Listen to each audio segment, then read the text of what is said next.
Hello Libra, Sun, Moon, Rising, and Venus signs. Kamusta kayo? Sana po nasa mabuti kayong kalagayan. Welcome back po sa Star Tarot. Kung bago kayo dito, welcome din kayo. Thank you sa inyong support. I truly appreciate it. God bless you all. Star energy, this is really good kasi hard times are over, no? So you can look forward now to an abundance of happiness, enthusiasm, and positivity kasi there's going to be an energy shift na dito, no? Kung dati nahihirapan kayo, nagka-problema, pero ngayon tapos na ang chapter na yon and you're heading towards positivity, positive situation na kinakaharap ninyo, kaya dapat na maging masaya kayo. Snake, your intuition and healing powers will guide you to a better path. So just be careful, okay? So follow your intuition, alright? Ginagabayan kayo ng universe dito, no? Through your intuitive messages. Kaya gamitin ninyo yan. Take advantage ninyo yan para nang sa gayon, mapunta kayo sa tamang daan, mapunta kayo, mag-guidance kayo, no? Magabayan kayo ng universe doon sa kung saan kayo dapat makarating. Progress is positive and personal goals will be achieved. Ayan. So, napakaganda kasi panahon din ito para mag-achieve kayo ng mga personal goals niyo, mga goals niyo sa trabaho, personal na affairs, yung gano'n. So, ang swerte ninyo, may mga achievement kayo sa ngayon. Unity, a time of divine understanding, renewal, peace, and hope. You radiate and attract great love.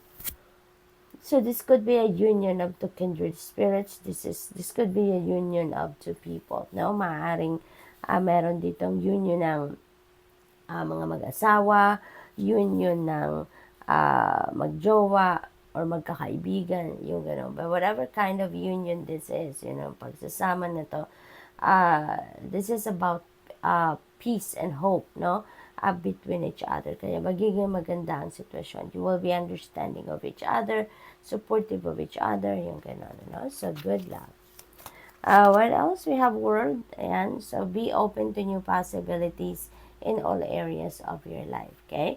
Kasi maraming opportunities and possibilities ang maaring dumating dito sa buhay ninyo. So, ngayon, maaari din na meron dito mga travel na gagawin kayo around the world or maybe may mga opportunities dito na magagaling sa iba't ibang parte ng mundo or opportunities na dadating sa inyo that would give you an opportunity to expand, no? Worldwide, maaaring ganun. We have abundance. Ayan, lucky times are ahead of you. Along with good news, success, and prosperity. So, napakaswerte ninyo pagdating sa pera. Meron din kayong mga prosperity, successes. So, siguro yung mga success na to could be also related to financial success and magandang balita na paparating. No? So, what else? We have the key. Ayan, there are new beginnings, new directions, and adventures await for those ready to let go of the past. Okay? So, meron ditong new beginnings. Meron kayong mga bagong chapters sa buhay ninyo na papasukin sa ngayon. Merong mga siguro gagawin kayong bago sa ngayon. Ano? Mga adventure, mga gagawin na mga bagay na hindi pa ninyo nagawa before. Yung mga, but you're going to try that sa ngayon.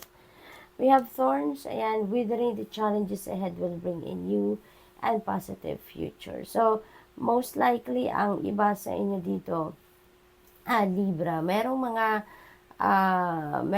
mga challenges na kinakaharap sa ngayon or maring kaharapin pa, no? Depende sa inyong sitwasyon. But, wag kayong mag-alala, no? Magtiwala lang kayo. Remember na meron tayong hard times are over. Kaya malalagpasan at malalagpasan ninyo yan. Kahit ano pa mag-challenges yan, no? At magbubukas yan ng bagong pinto sa buhay ninyo. We have lovers. Yan, this could be a new lover romantic relationship that is coming in sa buhay ninyo. We have proposal. Ayan, a romantic or business opportunities indicated. So, most likely, Libra, meron tayong romantic opportunities that could be a marriage proposal. No? Baka merong marriage proposal for some of you. dito, or kung hindi man, baka merong business opportunity, baka offer of business venture, or baka business partnership. We have Moon. Pay attention to your intuition at this time and move ahead confidently, okay? So, napakahalaga talaga at this time. Napakinggan ninyo ang iyong intuition because there is an important divine guidance na paparating sa buhay ninyo sa ngayon that is going to help you, no, navigate your current circumstances sa ngayon. Sa lahat ng mga challenging situations na maaaring kinakaharap ninyo, gagabayan kayo, magliliwanag ang iyong daan patungo sa solusyon. Kaya, importanteng papakinggan ninyo ang inyong intuition because nandiyan dyan ang divine universe para gabayan kayo, tulungan kayo for para makarating kayo doon sa solusyon. Okay? So, good luck. Thank you for watching Love and Light. Namaste.